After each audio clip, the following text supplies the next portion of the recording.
Hi everybody, today we are going to learn about the laws of motion. Newton gave three laws of motion that describe the motion of bodies. These laws are known as Newton's laws of motion. They describe the relationship between the forces acting on a body and its motion due to those forces. An object remains in a state of rest or of uniform motion in a straight line unless compelled to change that state by an applied force. All objects resist a change in their state of motion. The tendency of undisturbed objects, whether they are at rest or moving with uniform velocity, is called inertia. Hence, the first law of motion is also known as the law of inertia. Greater the inertia of the body, greater will be the force required to bring the change in the state of rest or uniform motion of the body. Mass is the measure of inertia of a body. So heavier objects have more inertia than lighter objects.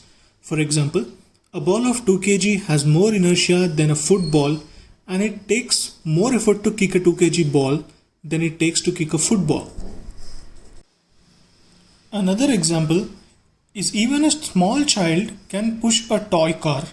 However, an adult cannot push a loaded vehicle forward. Newton's first law of motion gives us a definition of force.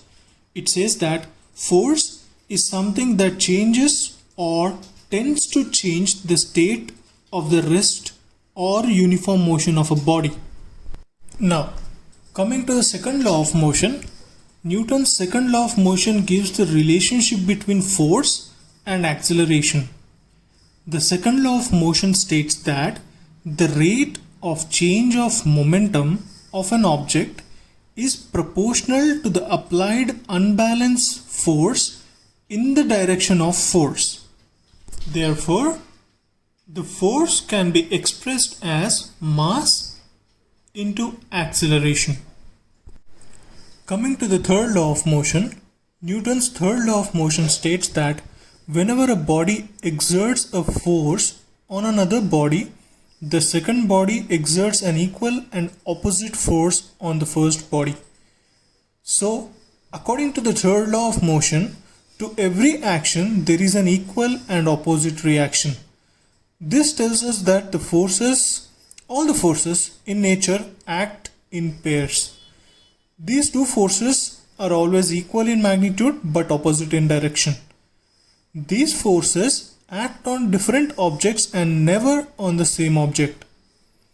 Few of the examples of third law of motion are: if you throw a heavy ball or a block away from your body, the force exerted will push you back on you, possibly pushing you backward onto the ground.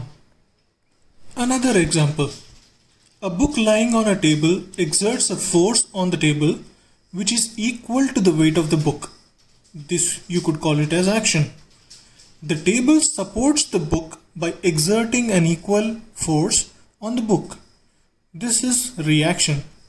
As the system is at rest, the net force is zero. Therefore, forces of action and reaction must be equal and opposite. This concludes our session. Thank you.